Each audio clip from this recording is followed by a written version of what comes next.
Hello, and welcome to Dice Friends. This is episode 6 of Farmer McFarmson's Farm. I'm Dale Friesen. I'm your animator today. We are using the Toon rules from Steve Jackson Games. Let's introduce our players, and then we'll start the game. Kathleen, will you lead us off? Sure. Hi, I'm Kathleen, and today I am playing Verity Mouse. Serge? Ba-doom, ba-doom, boom, boom, boom, boom, boom, boom, boom. Oh, hey, what up, Daddy-O? It's Trilby Turkey, just the coolest turkey on the whole farm with all that swagger. And I'm Andy, and I'm playing Swinebeck, the pig. Again, happy to be back. This is fun. It's lovely to have you here, Andy. All right, so as you may have picked up from our outfits, it's Farm Prom. So the Spider Scouts are hosting Farm Prom in the barn. The theme is in the house, and they've had their intramural team taking care of the decor. So there are wires and insulation and such webbed up inside the barn in preparation. The fairy ants have been invited. That is the ants that live at the nearby ferry terminal. They've all been invited to prom. Euripides Earthworm is the scoutmaster, but he is unavailable because it's his anniversary with Endymion Earthworm, and so they're off on a date. And so the three of you, as well as Olivia Chicken, have been tapped for chaperones for prom. So I know what's happening at prom, but is there anything you want to tell me about your preparations before we just dive in to what I'm sure will be a very well-behaved group of people? Kathleen. So we're chaperoning a group. When you say the Spider Scouts, this is like hundreds of spiders? Yes. You have met these children before. Okay. Oh, but because of course spiders don't live as long as like us. They're already like teenagers. Teenagers is sure, young teenagers. Okay. There's a variety. Okay. Some of them are older teenagers. All right. I'll just say yes. All right. I just want to know if like how horny these teenagers are. Oh my god. Well, now certainly some of them. All right, you've added that to the world, Kathleen. Congratulations. There's now horny spiders everywhere. I was going to say they're like 6 or 7 years old, but now they're horny adolescents. Isn't that more interesting, Serge? Sure. Yes, absolutely. Well, they're going to be making out on the ceiling.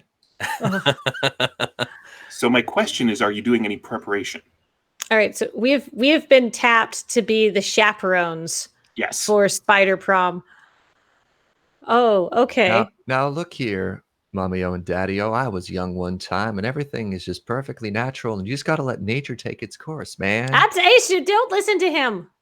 Don't listen. Don't listen to Trilby Turkey. Oh God, do I think can we say that that in advance of this, maybe Verity has like hand drawn some little pamphlets about like, I don't know, practicing safe spider sex or something like that in case she sees some very horny spiders. Sure, you can have some pamphlets ready. Perfect. Okay, great. That's it. That's my prep. That's your prep. All right. Yeah. Anyone else got anything? Swinebeck would like these spider kids to have a good time. I think he's definitely in that. He wants to make sure they're safe. Everybody's going to be partying.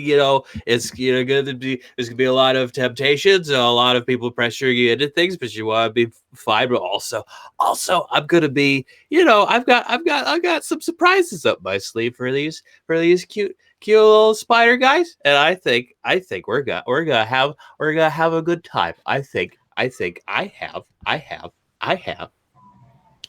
I have some special sniffs that I think these kids will like. Now it'll only be after prom, but I've been working on some stuff. This particular totally legal substance is gonna you take a whiff of this, man, you're gonna have a good night. I'm just saying we're gonna make a safe space. And yeah, after all the festivities, you don't have to tell your parents, so there's no need to do that. No need to do that. Swinebeck is selling narcotic effervescence, or sorry, what's a good word for aromatics? Narcotic aromatics. Narcotic aromatics. Right? Sorry? Didn't you call them sniffs? I've got some sniffs. I've got some sniffs. That's what we call it on the street for it. Yeah, they're these little sniffs. They don't have to buy it from me. I'm giving to it free of charge. You know, people helped me out when I was their age, so I'm going to help them out. You know, it's totally it's it'll be fun. I like that all three of us are working on the same team, right, Verity? That's right. We're trying to keep them out of the bedroom. And Olivia Chicken is also there, and she sidles up to Trilby Turkey and is like, I got you some punch. Have lots. I spiked it. Ooh. What? This is bringing back some good old memories there, Mama-o. Yeah, thank you very much, Olivia. This brings back the old days of back when we went to prom. I was alone. But it doesn't matter if you're alone or not when you got the confidence and the swagger. God, I was so alone when I was young. I went with Fedora Turkey. Oh, I miss him. But you're cute too. Thanks, Olivia. More punch? Please. I imagine Trilby is on like 3 or 4 glasses at this point. Is it like she pours it into your glass and a little like cartoon skull and crossbones comes out in smoke because it's so alcoholic? That's good. While all this drinking and sniffing is going on, I think Swinebeck is going to be like these sniffs and these alcohol. He's all for that, but I think he is going to be whatever the farm equivalent of the designated driver is. He's going to be the sober, fun person guiding everyone through this hallucinatory event that Swinebeck thinks this is going to be. So I think all the spider scouts are on like one side of the barn, and all the fairy ants are on the other side of the barn, and they're kind of nervous. And the band is the instrumentipede that we've seen a couple of times, where you've got the bass playing the piano, and the piano is actually playing the drums, and the drum set is playing the bass. Well, that's great. What kind of music was happening here? What sort of stuff? I feel like with those 3 instruments, it's going to be hard to do anything other than jazz. Maybe we should throw a saxophone into there, or adding a woodwind into that is kinky. Yeah. Okay. Or you know what? That was a player-generated band. So who else is there? Well, they course. could have hired Kiss McGritz to come be a singer. I was going to say lead vocals by Kiss McGritz, of course, the best vocalist in the entire place. Now, normally, of course, they'd be hiring Trilby Turkey, but I was already prior engaged tonight because of, as the best stand-up bass player on the farm. But, I can only work one job tonight. Oh, it's not because they didn't ask me. Yeah, really. I've never seen you perform, but I'll take your word for it.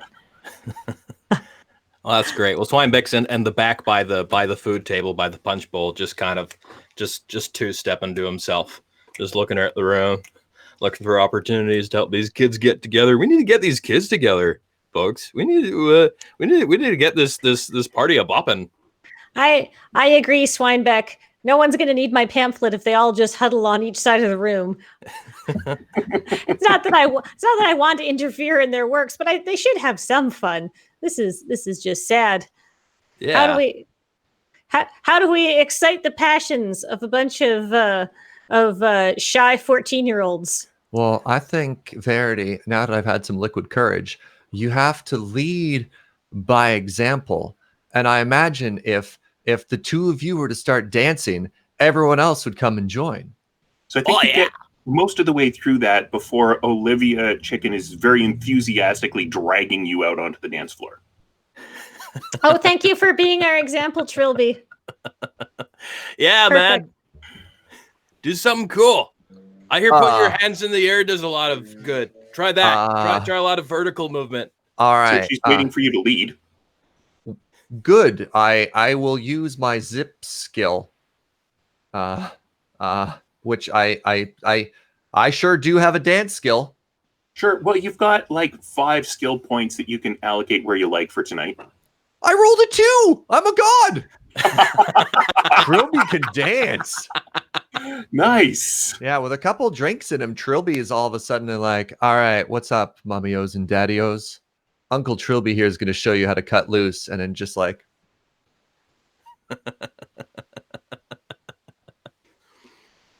yeah. All right. And well, Swinebeck sees that, and he man, that lights a fire under him. Is like, okay, all right, it's gonna be one of those evenings. All right, it's gonna be epic. So he takes his sniffs out of his pocket because they're very delicate, and he puts them he puts them next to the punch bowl. It just is, just there. That can only end well. Like, what does a sniff look like? A sniff, I'm imagining it as, is it like a little beaker full of visible looking stench? What do we? That is ideally it would be something that could be easily confused for something else. Oh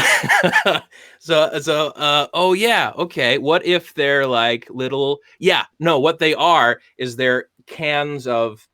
Remember Spaceballs? Remember how they had those cans of fresh air? Cans of fresh air. It's exactly like that. They're fairly generic looking cans, and I put them right next to the sodas that are on the table. Swinebeck doesn't know. Andy knows, but Swinebeck doesn't know that he's doing. He's like, okay, he's so excited for the dance, and he puts those next to the generic sodas and the generic sniff cans, and he is going to roll for probably Zip. I'm guessing. Yep. That's what I defaulted to. Did you invite anybody to the dance? Oh yeah, I'm looking at Verity and I'm going, come on, go on, Verity. I bet you got some spunk in those legs. We are going to have a good time tonight, Verity. And come on. Verity's like the size of one of your hoofs. Yeah. Curiosity. I'm pointing down. Verity, you got it. I bet you got it. We're going to see it. Did you clean up for the prom here at all, Swinebeck, in either a shower or more filth sort of way? He absolutely did. His scalp, he doesn't have any hair because he's a pig. He's sort of covered it, but his scalp is smoothed down and like a fine, what would you call it? You used to put in your hair in the old days. What's that called? Like pomade. Yeah, like a mud, like a slimy, very, very shiny pomade just over his scalp, and has turned it into a kind of pompadour that goes all the way to the back of his head. And he's put some extra special. He found this filth at the back of the barn underneath some very old manure equipment, so it's good. So it's had time, and he's put just a little behind each ear, just there. And he is down to clown. He's ready to party. Okay. Excellent. So how's his dancing skill? Well, we can roll for that. So that's I'm guessing Zip. Is that what you rolled there, sir? Yeah. Okay. Because I didn't have a skill, so I defaulted to dexterity or Zip. Excellent. Well, my skill is 6, and I rolled a 5. Ooh. Okay. All right. So. I'm always confused about this. Do I describe what happens, or do you describe what happens? What happened? There isn't a standard rule on that, or if there is, we've thrown it away. So if you have an idea for how you'd like this to go, then I say yes. And if you don't, you say, does anybody else have an idea? And one of the rest of us will jump in. Good idea. Well, I think because this is also his slippery pig skill, I think we take advantage of that liquid pork again. So he comes out and he is rippling. He's like doing those body rolls, only there are like way too many rolls. It goes all the way down and all did you do the way up. The worm onto the dance floor? Oh yeah, and just squishing into shape, in and out of shape. It's like people have been sniffing those cans already. It's like some sort of porcine lava lamp, just having a great time, and still pointing down at Verity, going, come on, we're gonna start a circle. Verity. You don't want to miss out. So Verity does not want to dance in public. Okay. But I decided that I would roll against my resist fast talk skill to see if I will dance in public or if she will dance in public, and I failed. So Verity is going to just be like, oh God, I have to, I guess so. And it's not that like. I think Verity appreciates that Swinebeck has really turned it up to the nines. He's dressed up. She knows what that means for a pig. So she knows that he's trying. But it's just that she doesn't like, being seen and doing stuff in big open spaces and being the center of attention because she's a mouse, right? So she's like, oh, but she goes out there, and I'm gonna see if she does a good dance. I got a 5. Which means that I passed my zip. How did we all pass this? Clearly, this is why you were chosen as chaperones. Yeah, we can really dance. And I think it's going to work. I think the ants are coming from one side and the spiders are coming from the other side. And you said you were starting a circle. Well, that's going to work. And, the supervisors have all left the food table. So there are a bunch of people going to swarm that. And it's going to be emptied very quickly. A lot of that punch is going to be consumed. A lot of the sniffs are going to be sniffed. Oh, no. So there has been Farm Prom before, and different groups get invited. One of the groups that has been invited in the past that wasn't invited this year was the termites. And they are in the process of crashing the prom. And Mathazar, their leader, comes zipping in, and he's like, oh, so you're dancing on that dance floor? We can do something about that. And he points at the wooden barn floor, and he's like, let's go. And the termites just charge down and start eating the dance floor, except for one who sees his sweetie among the spiders and goes over there. Oh no. And they're Dale, is this turning into West Side Story? I hope it is. You have the power to control that. Oh. You don't have to ask questions. You just do it. This is very cooperative. Wow. Absolutely. Yeah. I like this idea. I like this very much. Yeah. All right, Mama and Daddy-Os. They're coming. There you go. And the band starts to play a mambo. Yeah. The centipede starts to get into the action, then the tension in the room is rising, and it goes. It's not breaking copyright if you just scat it. I don't think so. We should be fine. So, oh no, the floor is disappearing beneath our feet, I suppose. Yes. Now there's a big place under the barn. You've been down there because that's where the manure falls. So you know what's under the barn floor. Uh-oh. We got to get everybody off the dance floor ASAP. Can I change into can I try my quick change skill? Feel free. All right. Oh, I failed. I am trying to change into God, I said a Japanese politician last week, but honestly, Japanese politician once again works because I want to have a loudspeaker so I can be like, everybody get off the dance floor immediately. It has become unsafe. I just feel like that's the kind of thing Verity would do. But I failed. I mean, in the interest of musicals and this whole thing, what if you go into like a full Elton John outfit and you just like, you're here to perform? Like you're now in all sequins and giant sunglasses. I think I've been Elton John before, sir. Have you? Oh no! I could be Elton John again. That's fine. Ping. Inexplicably, I'm Elton John again. And there's actually a piano here. Oh, good. All right. So your reaction is to try and quick change to get something, and that doesn't work tremendously for you. No. Andy has suggested that we have ourselves a West Side Story-esque battle. All right, so I'm going to try and quick talk and rally everybody and be like, all right, little mommy-os and daddy-os, Trilby Turkey here. Going to give you some life wisdom. There comes a time in every young person's life that you have to stand up in what you believe in, man. And these termites are trying to take us down. So defend your prom. And that's supposed to be like a war cry. And hopefully we see like this giant rally of the two youth gangs while, of course, the scat music that Andy performed is going on in the background. Yeah, yes, that is canon. Swineback is in the back as the floor is disintegrating. Now I got bad news. I fail my pep talk as I try and get like really dramatic, man. Like the youth, they got to rise up. You got to throw down these systems of oppression, you know? But I don't know how it doesn't work. Maybe I'm just an out of touch old person. Maybe I am Trilby Turkey shows up in his terrible idea of like the sunglasses, loose shirt, not at all formal, being like, "Hello, fellow youths," and it's that Steve Buscemi gif. So maybe they're looking at you and they're like, well, okay, so he wants us to stand up and fight the not us. So maybe the spiders and the ants start fighting.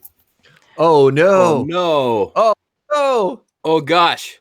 And I look to the spider sweetheart and the fairy ant sweetheart, and I try to fast talk him. I say, this is you beautiful sweet kids. You need to get out of here soon. The best way to do. Did you say that there's got manure under the floor? Is that what's happening? Yeah. Okay. The termites are eating the wooden barn floor, and there are slats and stuff in it, and it would fall through. And right. Okay. Oh, you crazy star-crossed kids.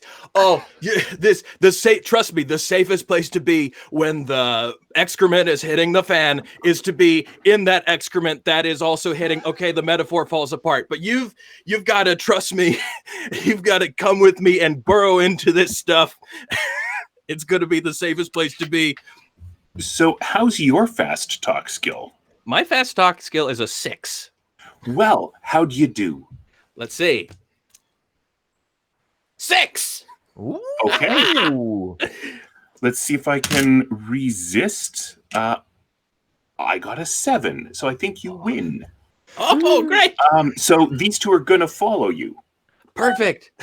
Excellent. Well, You've identified the Romeo and Juliet of the prom. Very good. Very good. I guess that makes me.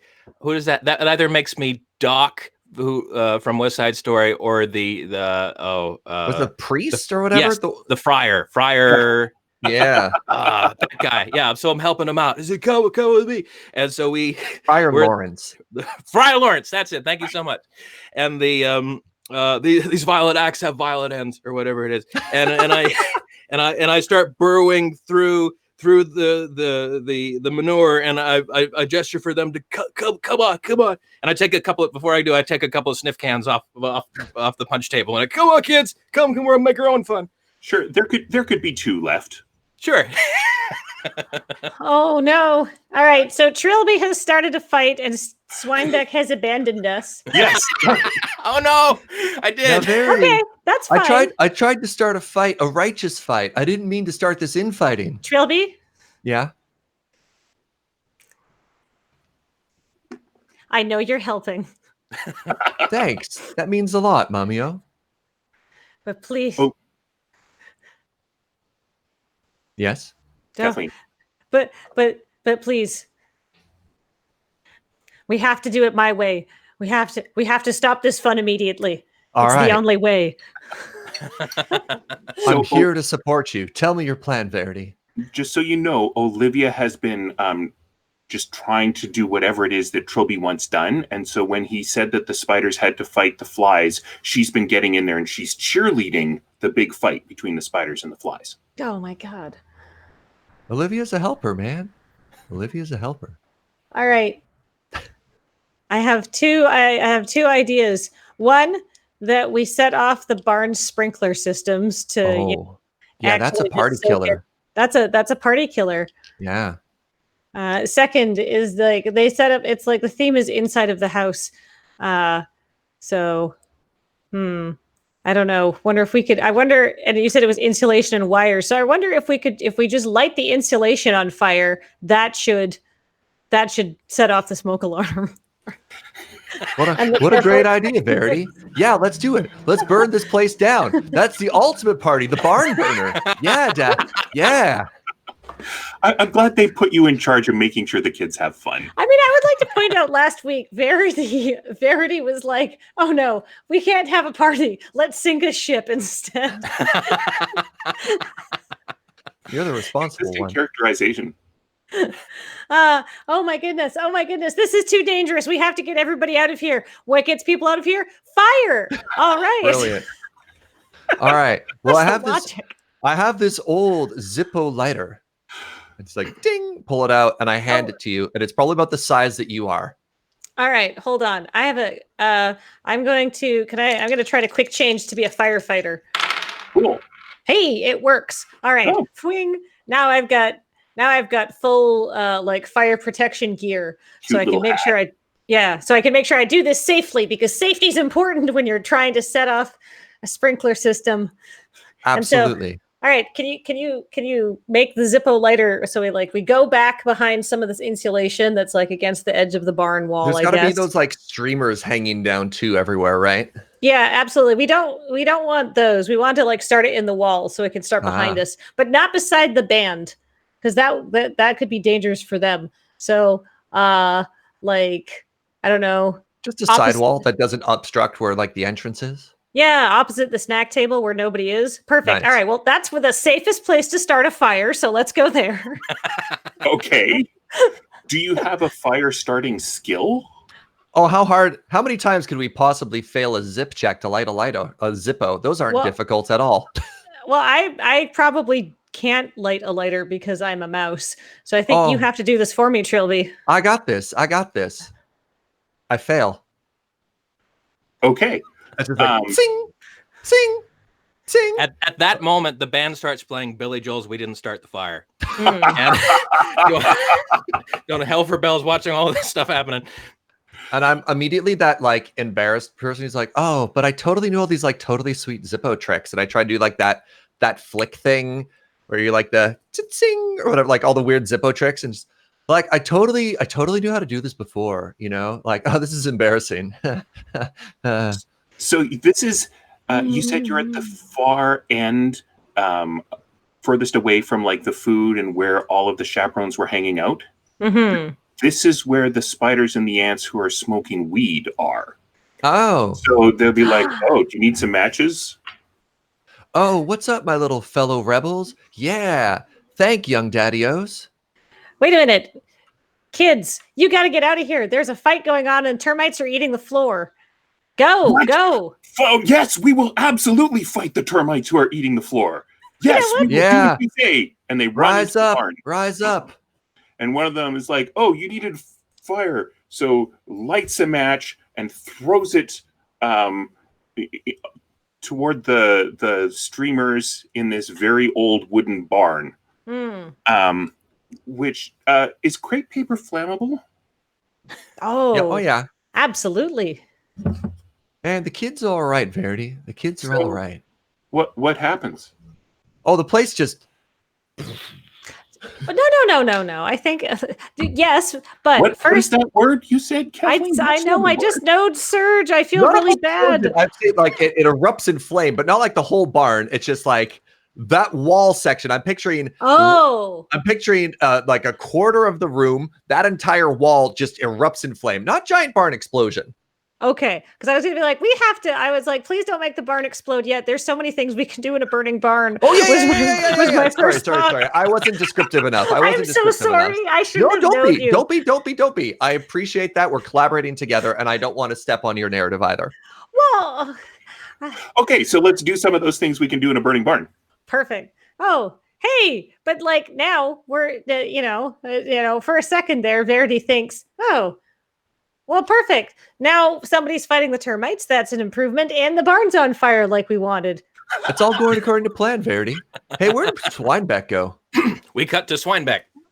Swinebeck has, with the help of these two star-crossed lovers, have created a kind of burrow in the manure that Swinebeck is perfectly happy to be in. And what would the light source be? Let's say this particular brand of manure is bioluminescent. It has a sort of mold in it that is so there's a soft green glow in this little poop cavern. And they've cracked the sniff cans, and it's getting very concentrated because there's not a lot of air down there. And Swinebeck is going, kids, I was young once. I also had dreams. I thought maybe that I would leave the farm and go and find new exotic smells, and I haven't got anywhere. I've just been to space. I've only seen different worlds that mankind or animal kind will never dreamed of. But I thought maybe I'd go to like Oregon, and that never happened. And these two kids, how are these two kids? these two insect children, teens, how do they react to this sad man? So, Kathleen, I'll let you answer that question. I just want to put in one quick thing, if I may. I think that the bioluminescent mold is cradling your head and stroking your hair while you're doing this. Oh, that's good. Kathleen, you were going to talk about the teens? I was going to say, should Serge and I be the teens here? Sure, go ahead. Oh, yeah. Absolutely. So, all right. I need a fairy name for Kathleen. So I'm an ant. You're an ant, and you're a spider. I'm Antigone. Okay. Antigone. You're Antigone, and I'm a spider. What's a pun with 8 legs in Romeo? Romato. Sounds like tomato. Sure. Romocto. Romocto. I'm Romocto, and you're Antigone? Yeah. Antigone. Right. I know this is really dramatic, but if I had to think of any way that I was going to die, dying underneath a barn that's on fire with the one that I love in the presence of a pig waxing about his end days, I don't think I could think of any better way to go, I mean, I don't really think I'm ready to die. Oh, like me neither. All right. Totally. Kids. No one is ever ready to die. But you just gotta embrace the free fall. Is this mold stroking my head, or is that the sniff really kicking in hard? How are you guys feeling? I think the mold is just like, shh. It's all right, Swinebeck. It's all right. Shh. Thanks, mold. You get me.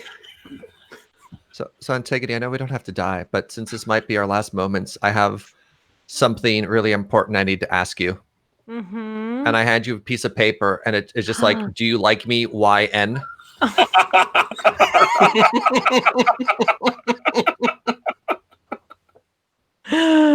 Oh. And I'm like, oh my gosh. And I look around. You don't have to tell me now. Well, I don't have a pen, but then the bioluminescent mold comes out and hands me a pen. And I'm like, oh, thank you. And I like shyly circle a letter and hand it back to you. And you open it up and it's just like, why?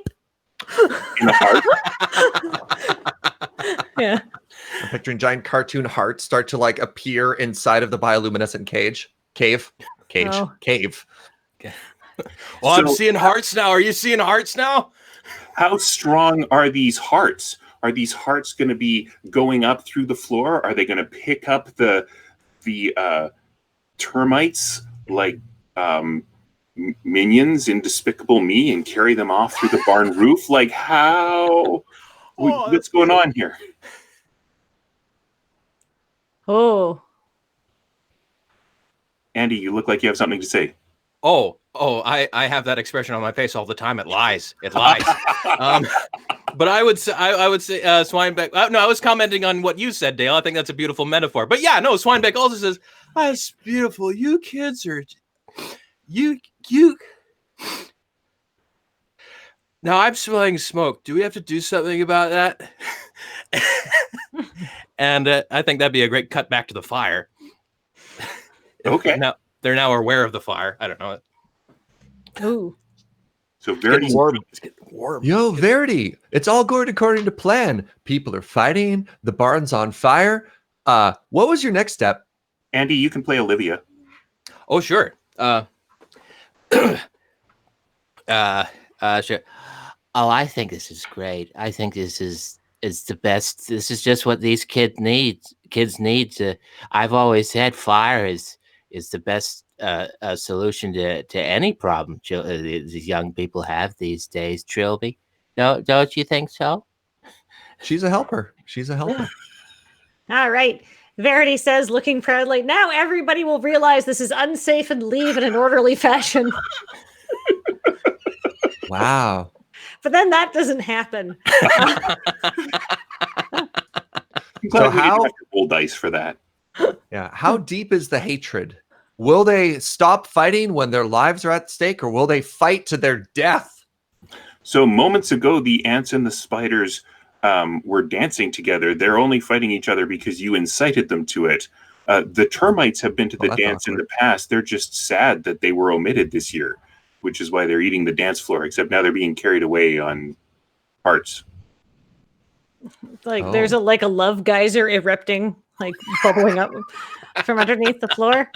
Oh no! Oh, what? I can tell. I need to get someone my pamphlet right away. Oh no! Forbidden adolescent love. Oh, this keeps getting worse.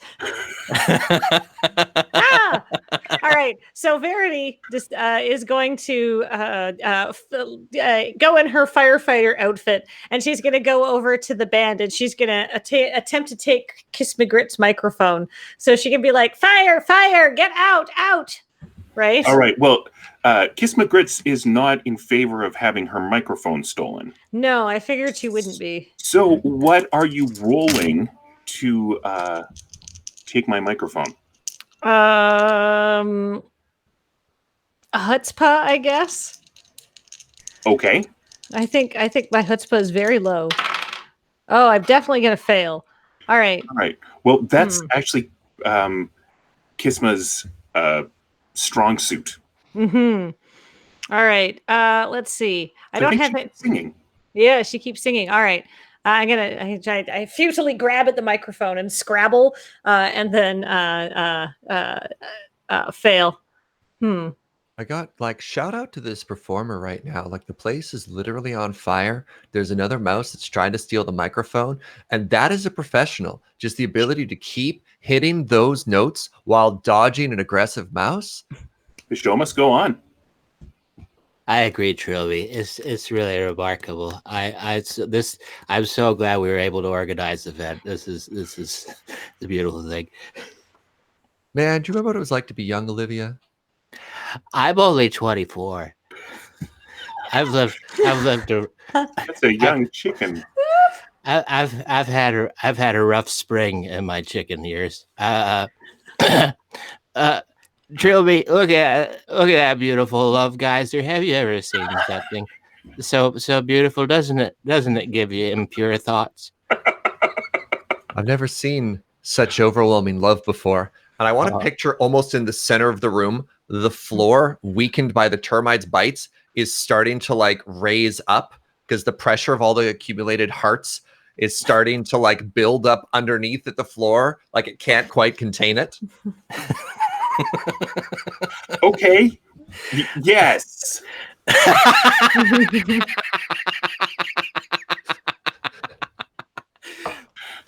So,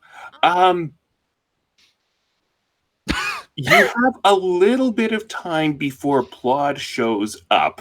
Uh-oh. What's your plan? Plod, Andy, is the farm dog who always gets after you for shenanigans. Excellent. And she's kind of the Farmer McFarmson representative. And she's very long-suffering, and yet, it's just sort of constant, why? Yeah, that's beautiful. Every good comic situation needs a heavy. That's excellent. Good. Well. Verity.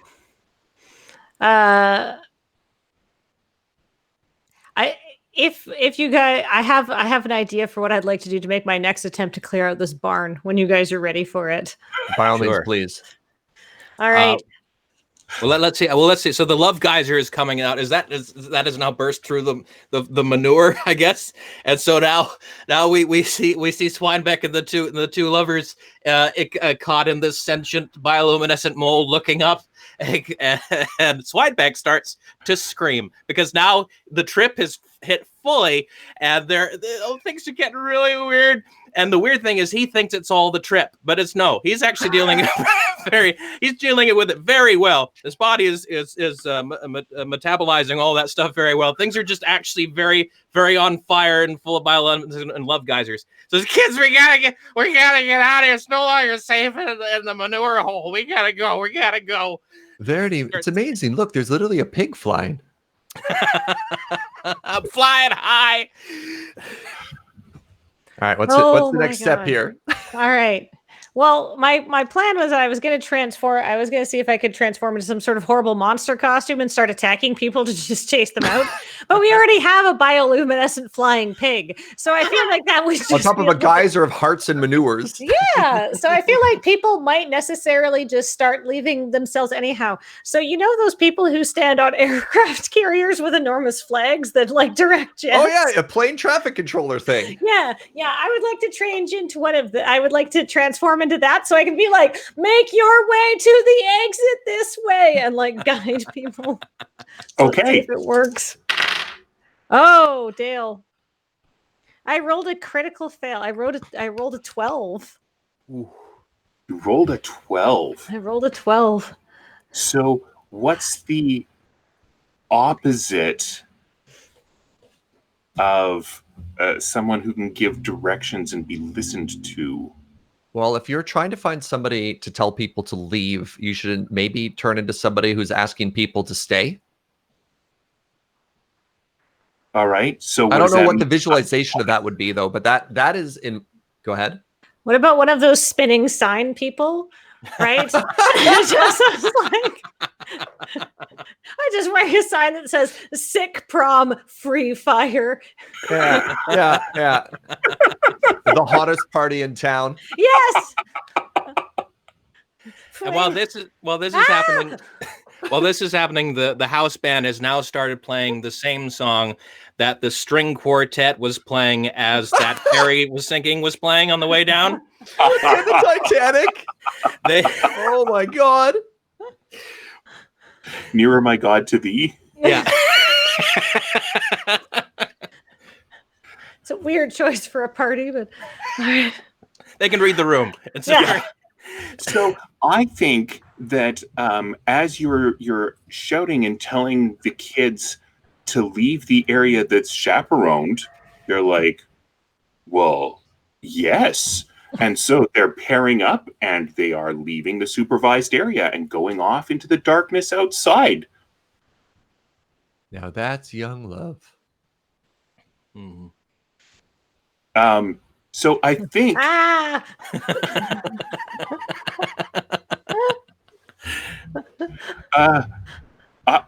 I don't know where we go from this now that all of the youths have been told by their chaperones to leave the supervised area, and they have. So Plot is going to show up while you walk out of the burning barn? Yeah. The barn, I like the idea of it's actually collapsing behind us as everyone leaves. So like Plod walks up, the place falls behind.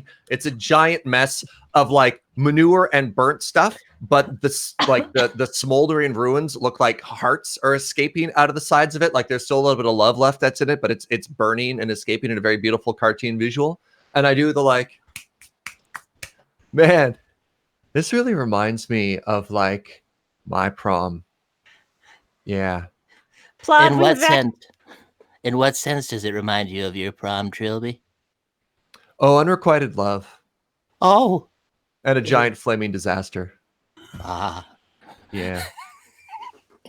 Kathleen, do you have a button? No, I think that's a perfect button. Okay.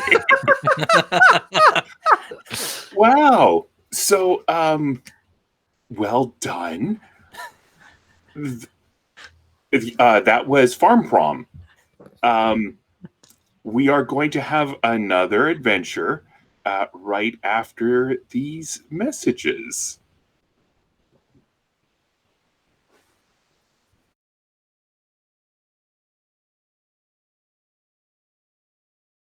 Welcome back to the Toon Game.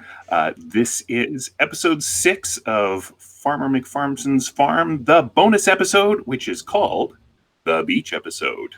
Ooh, fan service. So, this is not in any way in continuity with the farm stuff. This is just another story being told by the same Toon actors. So, the Battle of the Bands is coming up. It looks like Lucy and the Warblers will win just like they always do. Some of them aren't even bothering to practice. They're just playing beach volleyball. And honestly, it's kind of a wonder that Lifeguard Plod even bothers to hold the competition at this point instead of just handing out the trophy and the year's supply of ice cream at the Sizzle Grill. In addition to this, the lead guitar of Lucy and the Warblers, Gandrew, has been bullying Terry Snail, kicking sand in her face and that sort of thing. People are unhappy, but they're kind of afraid of him, so nobody's really done anything about that. In an unrelated note that probably doesn't mean anything, there's a very old sign that says "Beware of Shark" that has been covered up for a very long time, and it has been uncovered, but surely that was just the wind. I mean, Chad, the inflatable boat, is concerned about it, but no one else is. So as we open on the beach, Gandrew and Ryan, the geese, are playing beach volleyball, and they have a bit of a psychological advantage because their team name is the Best Team, and they're just in the process of defeating Beach Slap, which is a couple of dogs named Daphne and El Thababa. Nice callback. Oh, man. I'm so sick of those bullies. Yeah, look at them. They think they're so tough. Man, why do they gotta bring all this like conflict to the beach? Why can't we all just be like cool daddy-os and just share this whole space, right? Like there's a lot of beach, yet there's just so much negativity coming from those squares. So are any of you surfers? Because the absolutely pretty good. Trilby Turkey is absolutely a longboarder. Absolutely 100% a longboarder. Like just one of those big ones. And he doesn't do any tricks or headstands, but he'll just go and be that person who's on a longboard going perfectly straight and just walks out to the very tip and just kind of stands there and just like, yeah. An oddly specific surfer reference. I could also see Trilby Turkey being a paddle surfer as well. Into water sports. Yeah.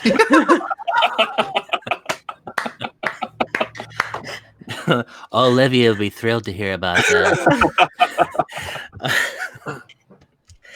that.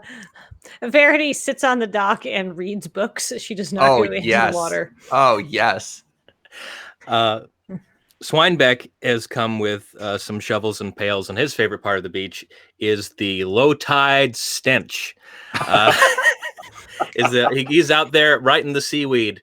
And in Victoria, we had a bunch of bull kelp. And I think that low tide on a sunny day, whew, that's pungent.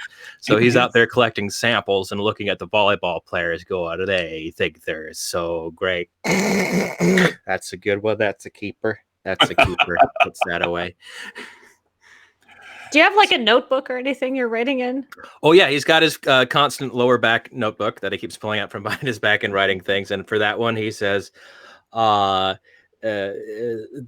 desiccation adds a light note of sandalwood and puts it away.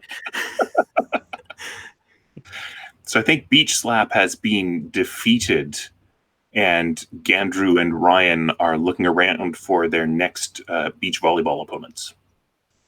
Ooh. Well, like Captain America, Swinebeck doesn't like bullies. so he goes up to Verity and puts his all his samples probably very close to her and says, Verity, we gotta do something. Did you see that? Did you see what's happening over here? We gotta do something. I agree. Hold on. But how can we win the battle of the bands and kick them down so they and take all their free ice cream? I don't know how to play any instruments. Or do you mean about the volleyball game? Oh, we could do both. Porcado dos, as they say at the farm. All right. Yeah, let's go challenge them at volleyball then. Marvelous. Oh, good. Okay. Wait. Where's Trilby? Are you surfing? Yeah, I'm just trying to picture a way for the bass line to work. Just like go into like a Beach Boys song there somehow. Yeah. All right. So he'll come out at that point and be like, "Oh man, tide's totally going out, Daddy-O's, and surf's not there. But I just feel like I got this great physical warm up, and I could really go for some competitive sports, oddly and out of character, but completely helping out with the storyline. What about you two?" Perfect. All right. You two get out there and show them what for then. Could you please quick change into a coach outfit? That's exactly what I was going to do. Yes. That's exactly what I'm going to attempt. Hey, and I do. Nice. I look like a East German coach from the 1984 Olympics. All right. Hey. All right. We have to issue the challenge.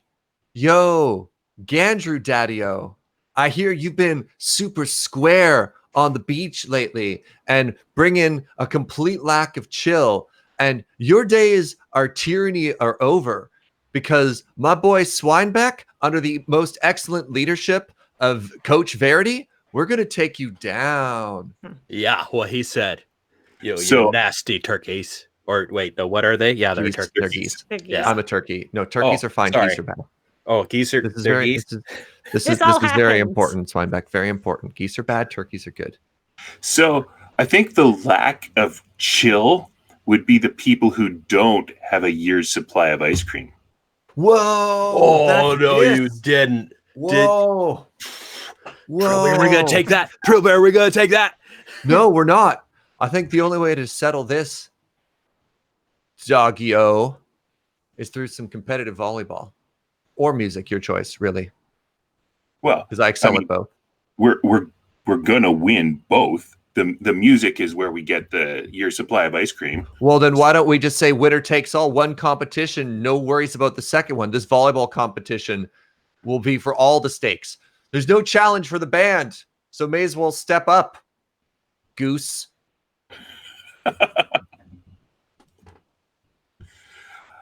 All right. Being very hostile here, oddly hostile, but this is important. Noon tomorrow, volleyball and band playing for all the ice cream.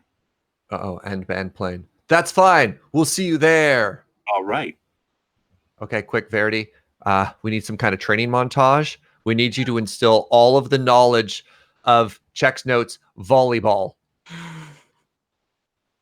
Luckily, I'm already in a very stirring outfit, so I'm perfectly equipped to lead a montage. All right, so Verity is going to quickly look up cool songs that other people think are awesome and that will win you a Battle of the Band contest. And that's the song we're going to learn because we don't have time to learn anything else. So what song is that? Is this a 60s beach episode? Absolutely. Yeah. All right. So This is Surfing Farm SA. All right. Okay, we're gonna do Surfing Farm SA. Yeah. So basically there's a montage of you guys like running upstairs and then playing scales on the guitar while I like slap you with rulers and stuff like that. And then you're outside lifting weights, and then you're inside drumming furiously, and then you're outside like throwing tires at one another and mostly just like getting hit in the face with tires, and it's ridiculous. And then you're inside and like you're like combing back pompadours and you have suits, and I'm just like, no, comb more, faster, and like it's awful. And then like the sun, the moon's in the sky, and then the moon goes down and the sun comes up at the end of the montage, you know. And Perfect. So you haven't slept all night. You've just been training. no, absolutely not. Giant bags under our eyes. Yeah. Much like the bags in volleyball. Wrong sport.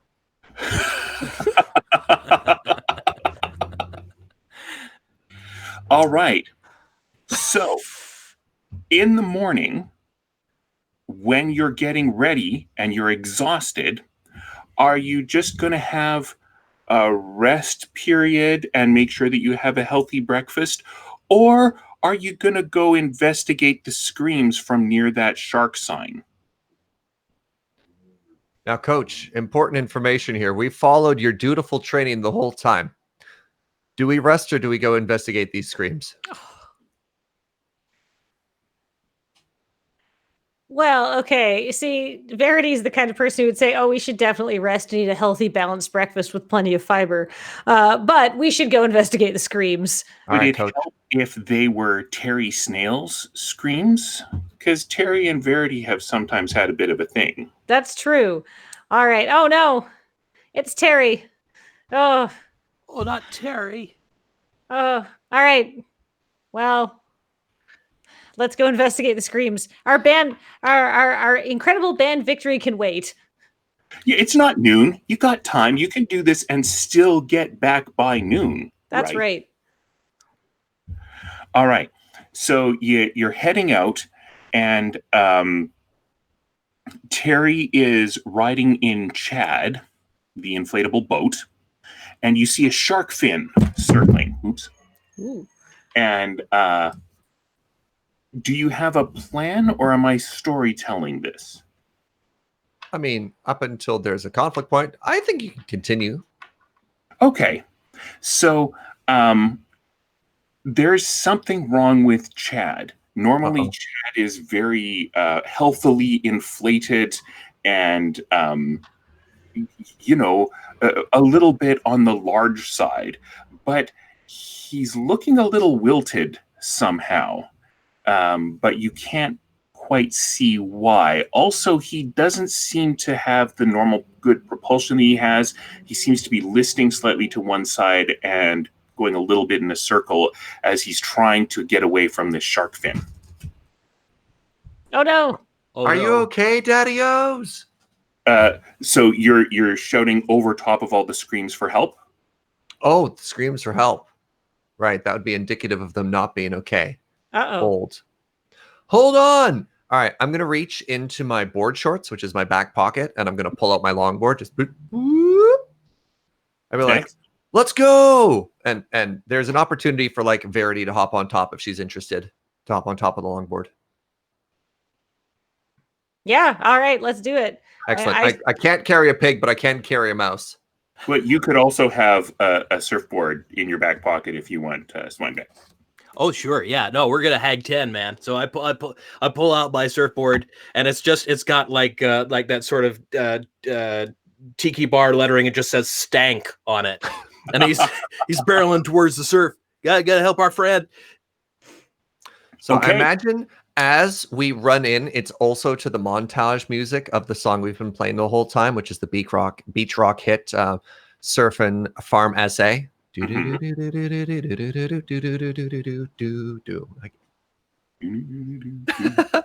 Okay, so you're like fast forward. We're paddling out now. We're over the surf lines. I'm picturing Verity's at the front of the board. I'm on my knees. We're paddling. We're like, we're coming.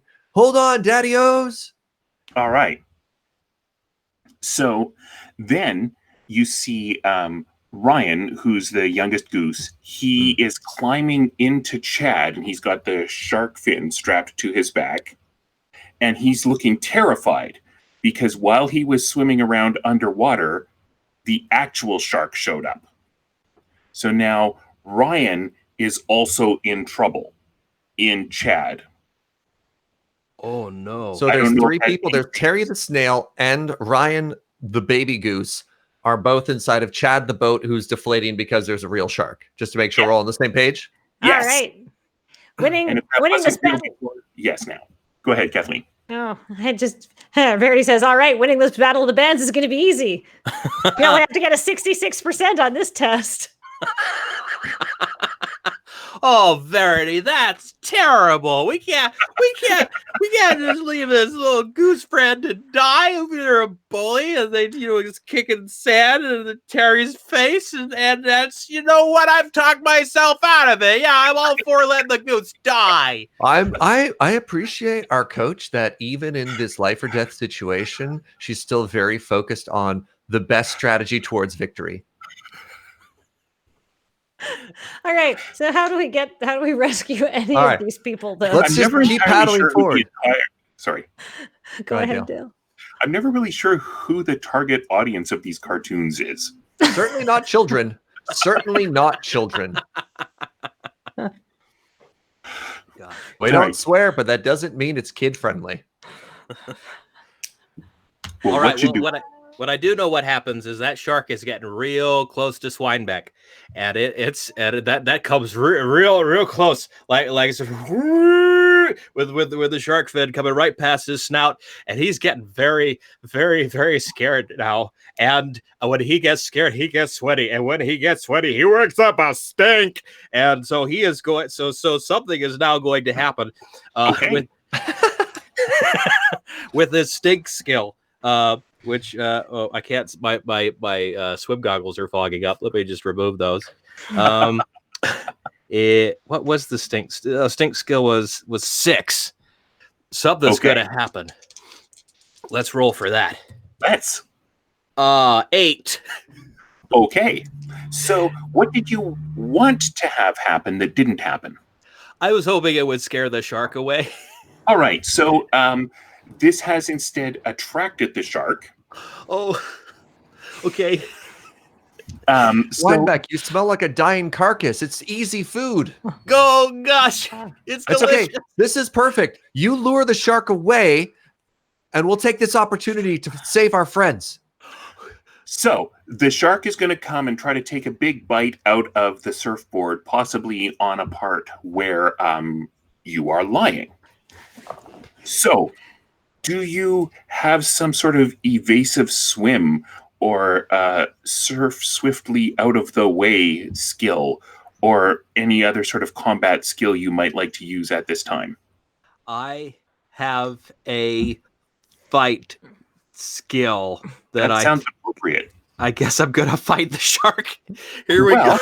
Yeah. I mean, the shark is going to try to bite. I'm looking for how you're responding. I'm not trying to tell you to fight the shark. Sure. I'm just telling you what the shark is doing. Okay. Well, Swinebeck has watched the Discovery Channel religiously since he was a young piglet, and he knows that the best thing to do apparently is to punch a shark in the nose if they're coming for you. Ooh. So he's going to use his muscle skill of 6 to try to get one little hoof right on his snoot. There, and a sort of last-ditch effort with his muscle skill of 6. How about that?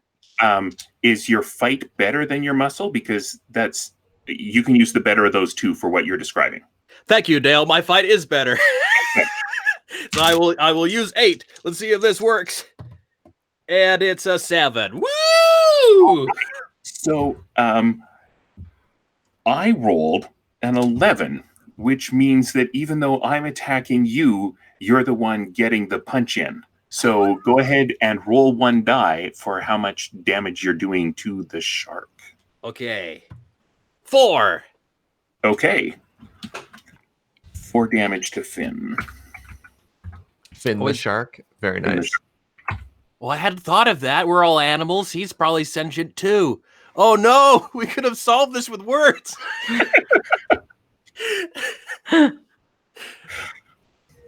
All right. While they're scrapping, I'm going to try and paddle up next to the boat and be like, "Quick, Chad, Euripides, hop on!" That's Euripides isn't. Oh, I guess Euripides is there. Oh, all sorry, right. it was Terry the snail. Sorry, Terry. Right. Euripides because he was hidden behind the Chad's sort of outer rim. So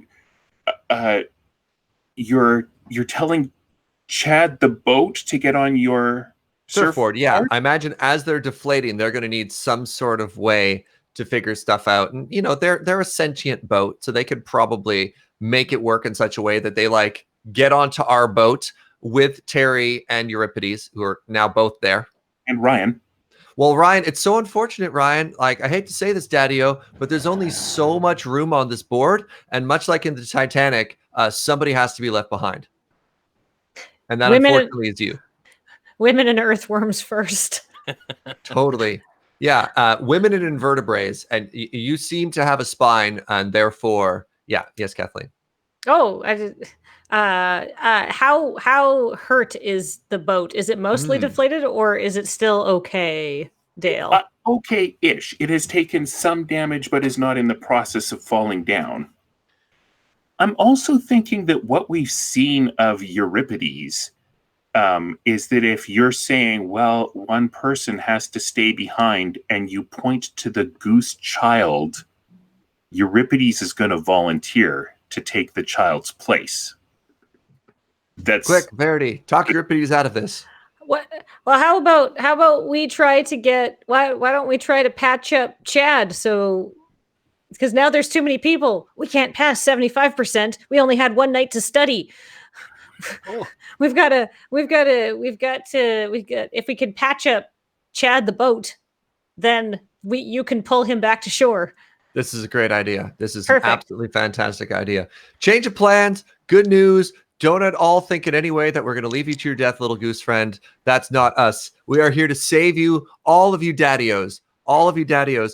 Absolutely. I'm going to roll chutzpah pass shoddy goods in an attempt to fix this boat. That's all I got. Do you have a better skill, Kathleen? Verity, do you know anything about patching up boats? All I have is my surf skill. Okay. You have some flex points. All right. I spent all my flex points on surf. Okay. Well, brains if you haven't got any. Oh, don't have any of those either. Okay.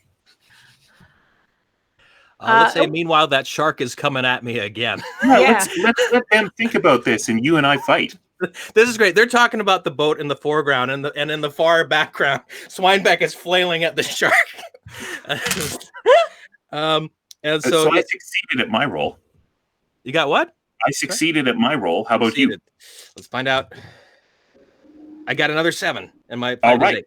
Succeed. So this time we both succeeded. So I think you've evaded. Like Finn comes at you, and you sort of there's a bow wave type thing, and you ride it, and he's going to have to circle around. Oh, very good. And for that instant that I'm surfing, you hear fun, fun, fun till you're. And that's it. That's out immediately.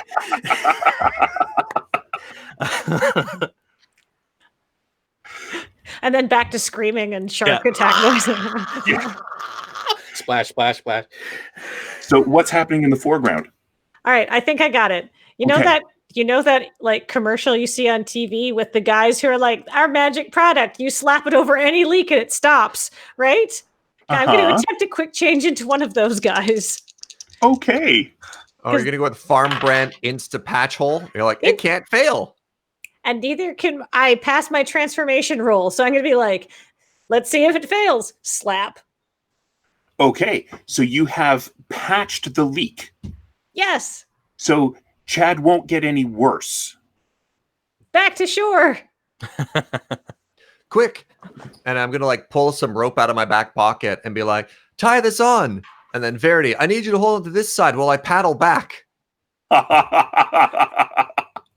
All right. So that sounds like it has all sorts of lovely potential, which we will get to in a moment after I bite another surfboard.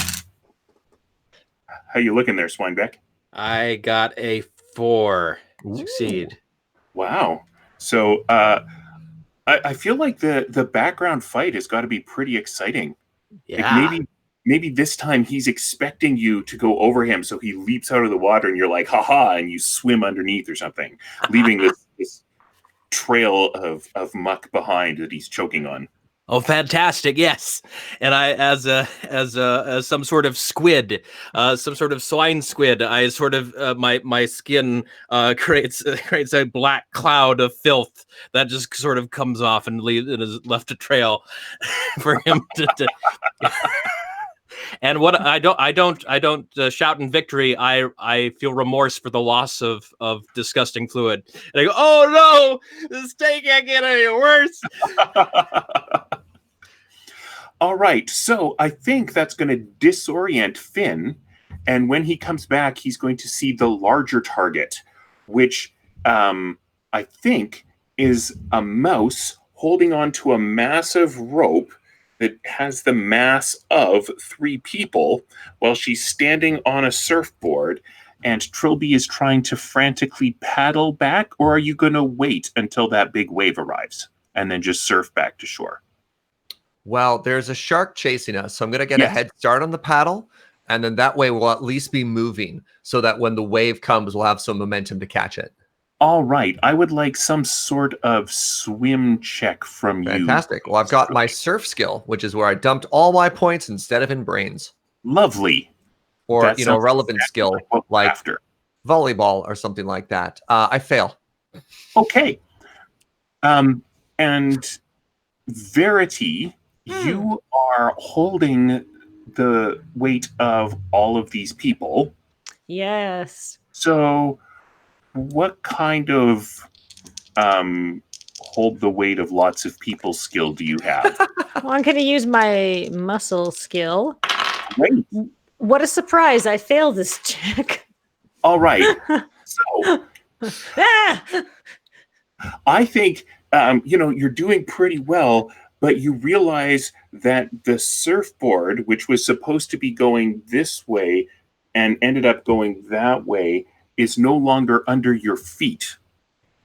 So happily, you've got a rope that you can hang on to. And I'm sure that Terry will pull you out of the ocean into the partially deflated Chad. You look an awful lot like bait at the end of a rope that's dangling in front of a shark there, Verity. I think so. Why don't we address that right away? So, Verity, what kind of don't get eaten by a shark skill do you have? I have dodge. I think that's a good skill. So you could try dodge. Just I don't have to get out of the water or do a counterattack. I just have to get out of the way of the teeth. Hey, and I passed that. All right. So I think Finn comes very, very close. Now, Chad is not in great shape. He's already, taken a couple of hits. Euripides is trying to help Terry, and Ryan is shouting for Lucy, wondering what to do. Lucy being the leader of the band. So, Swinebeck, you've lost your stink, and you also seem to have lost your opponent. And there's a big wave coming. You just gonna hang 10? Oh no! Oh, I'm gonna try. I'm gonna roll 2. Okay. I'm gonna roll 2 because I imagine that I'm more in far out to sea than they are, and I see the shark going after Verity. And oh no, is it? And I look around, I look behind me, I go, oh no, and I guess a swim skill would be a good substitute. Sure. Yes. Okay. I would accept that. Could I make a suggestion here? Always. Can we say the wave picks everyone up, and the next stage of conflict is while the music, surfing Farm SA is happening, we all fight while we surf back towards the beach? As the music swells, as it were. Yeah. Oh. Ah! Ah! Very good. Well, if this wave is coming, I can't stop. Let's roll to see if I can at least get on my surfboard, so I'm not at a disadvantage when this thing hits. Let's see. I don't think you were ever off your surfboard, were you? Oh, I don't know. I pictured him paddling around on his stomach on the board. But you mean I'll get on your feet? Yeah, get on my feet. Get on my stand up for the wave. Let's see. And I succeed with a 3. Well, that's good. I get my little hooves on, and I got ready, and I stand up. Yeah. Okay, well, I think I think we take Serge's suggestion at this point, and everybody rolls against their surfing or equivalent skill. Swimming being an acceptable equivalent. Remember how I put all my free points into surfing? I remember that. Was that a good call? No, I mean, it was a good call, especially as it became a plot point. Somehow I still fail. All right. How'd everyone else do? Well, I gave myself a 5-point surf skill. I was like, well, time to use these now. And I failed. Okay, so surf would be a zip skill. So remember, you add your zip to your surf. Oh, in that case, I pass. Excellent. Ooh, lovely. How about Swinebeck? Oh, there you go. So I'm tottering on the board, and this is zip. And what was it? Sorry. Swim is an acceptable substitute here. Oh, okay. Let's do it. They're both 6, so let's. The water sports skill, I think it was said. That's right. They're having a convention next week. It's I failed. I got a 7. Oh no. Okay. So with all of his injuries, Chad also failed. He's going to be okay because he's inflatable, but I think he overturns. So Euripides and Terry and Verity go into the water. Verity is fine. I'm sort of picturing you scrambling onto Chad's underside and sort of riding that like a surfboard as he's upside down. Yeah, so crap. What's happening with Trilby in his failure? So I picture Trilby is paddling, being like, hold on, Daddy-O's, I'll get you to shore just a second, completely oblivious to the fact that Verity isn't there. And it's like, paddle, paddle, paddle, get into the wave, get to my feet, and be like, surf's up. And I turn back to see where they are. I'm like, wait, where's everybody? And that lapse in concentration, the wave's just like, it just lands right on top of me. And it's just like, whoa. And now I'm under the water.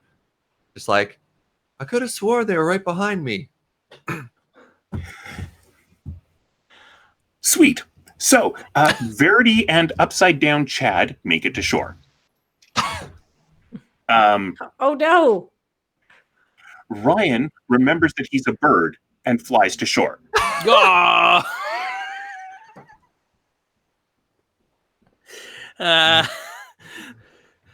So Euripides and Terry are underwater, and Finn will see them soon. They're both on the small side. Does anyone have a plan, or should I just start eating people? Oh, I'm gonna start paddling back. Be like, no. And how does that go? Daddy-O's. Go ahead, Dave. How do you do? Oh, right. I have a skill for that. I failed again. This can only be good. Oh gosh. Well, Swinebeck is still there. Hooray! He can help. So last we saw, there's a huge wave coming. I failed my roll. So that there'll be another wave soon, but that wave is the one that overturned everybody. Overturned everybody. Okay. Yeah. That Verity rode gracefully back to shore, looking awesome and receiving, applause when she arrived. Excellent. Oh no. Well, the Swinebeck does not take the roll well, and he the wave well when this starts going over there's a counter wave that hits from the side and sort of they found me. They're let's say there's a confluence of water, and he gets tossed into the air like you've got a handful of water and you squeeze it and goes. So he is sent bodily into the sky, and pigs don't fly very well. We learned this from last time, folks. So he's maybe coming down in the direction of these of poor Terry and friends with a shark coming at him, and this is Pork coming down as a salty wet comet towards our friends. I don't know how it's gonna go. Let's see what the bones say. What do you say? What would this be? I trust your judgment. Okay. Let's make this. Well, they say that flying is falling with style. So let's say that this is a chutzpah roll. Which is a 4. It doesn't look good, but I failed very badly. Right. So you were aiming for Finn? Yeah, I was aiming for trying to guide move my bulk so as to make some sort of wing and achieve some sort of navigation towards the shark to save my friends. All right. So what happens instead? Anybody have any thoughts? Is there some sort of massive belly flop? Oh, Kathleen, was that a hand?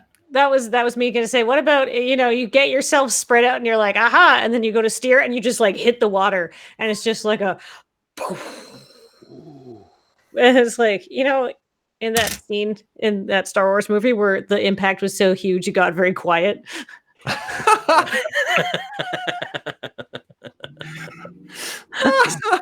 So I rolled some damage for you, Andy, and I'm afraid I got a 6.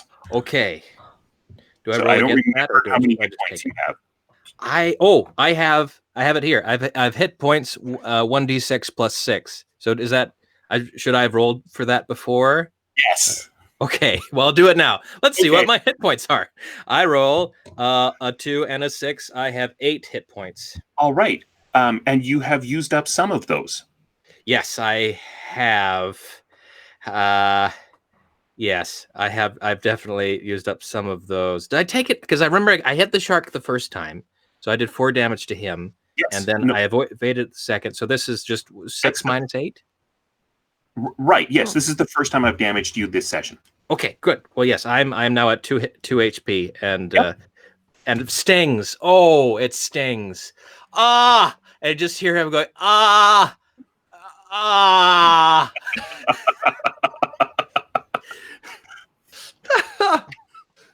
It's all red. It's all ah! Yeah. Coach, what do we do? What do we do, Coach? You never trained us for this. If you're too far away, you can play Finn if you like. Oh, Verity. Yeah, Kathleen, do you want to be the shark? You know what? Sure. All right. Your fight is 9. You have 8 hit points remaining. What's my motivation?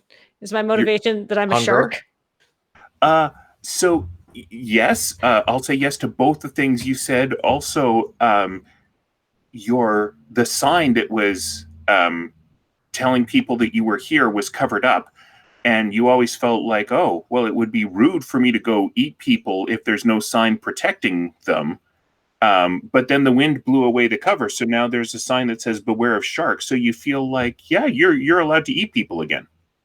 Yeah, I've been respecting their boundaries, so Yeah. Why are they running and screaming from me? This is extremely rude. Also, your name is Finn, so you're probably Irish. Hey, all right. That's the last accent out of me. All right. Okay. We've seen what happens when I try to do them. All right. I'm Becky Lynch, but I'm a shark. All right, let's go. I'm the man, and then first I'm gonna start out by eating that one, which is the juiciest looking morsel around here.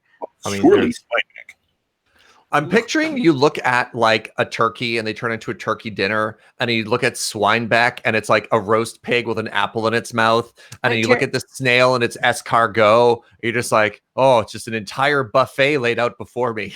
And I get to Euripides and I'm like, and you put him on a hook because this is the ocean, and right. I'm like, yeah. All right. So I'm gonna turn back to Swineback and I'm gonna lick my lips and be like, Nope. Come to mommy. Rah! And I'm going to swim after him and try to eat him.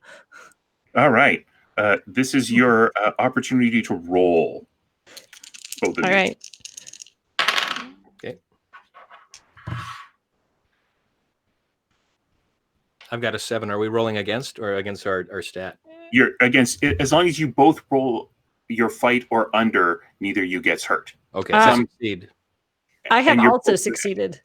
Okay, so you can do some sort of scene where neither of you get hurt, and then we'll see what Trilby's doing as the rescue guy. Okay. So what happens when neither of you get hurt? All right, I'm gonna come up to Swinebeck, and I'm gonna like, and I'm gonna tie on like a bib, with like, you know how you'd wear a lobster bib, but mine has a pig on it, and I'm gonna have a knife and a fork, and I'm gonna be like, come back, come back, come back, come back.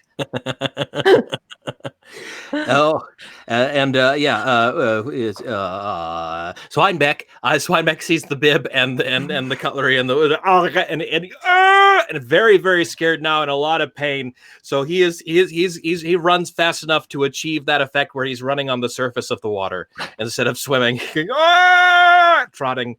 All right, so please roll your smarts, and if you fail, this will work. Okay. Well, my smarts is a 1. Well, failed. Oh, so lovely. You sprint over the surface of the water, and rejoin your bandmate. So, Trilby, what you doing? They have that opportunity there. I'm like, good, Swineback. Yeah, keep that shark distracted, Daddy-O. I'm going to go rescue the friends. And as I say this, I'm going to start trying to surf. And I grab my board and I go to like jump towards a wave to go over it, but I mistime it. And the wave just hits the board right into my face. It's just like, boing, and I see waves and surfboards circling around my head as I fail my surf roll for the 3rd time in a row. Wow. So I think you're kind of getting all this disoriented boggledness going on, and you're not quite sure what happens, but you're going to wake up on the beach, and everybody is cheering Terry as she has surfed your surfboard back and rescued you and Euripides. Whoa. But my question is, are you in time for the volleyball band battle? Oh, absolutely not. Okay. So in that case, I think that Terry is getting all of the cheers, including the cheers of Gandrew, who has his next year's supply of ice cream, and Lucy is holding the trophy. But that's a terrible button. So we need to wrap this up maybe with Finn. Oh, sure. Yeah, Finn is Finn's just been out to sea. Finn never got to eat anything. All right, so Finn is going to sort of dejectively take his bib off, and I think grab his wallet and a shark scuba tank, which is like a scuba tank that a human would use, but it's just water, and then and sort of dejectedly go over to what's the restaurant that you get your supply of ice cream at? That is the Sizzle Grill. The Sizzle Grill, and just kind of come up to the Sizzle Grill and sit down and order some ice cream. And it's gonna maybe. Yeah, and he's gonna go look at it, but then he's gonna see all these loud geese honking over their ice cream.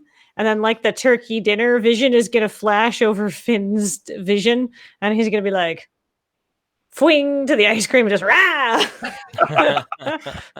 And then that's how we end, is chasing the geese. Yes. All right. Perfect. Well, thank you for watching Dice Friends. This has been episode 6 of Farmer McFarmson's Farm, the Farm Prom and the Beach episode. This episode, like everything we do, is brought to you by you. You can support us on Patreon at patreon.com/LoadingReadyRun, or by becoming a member right here on YouTube. And please join us in a week when I believe there will be another episode of Dice Friends.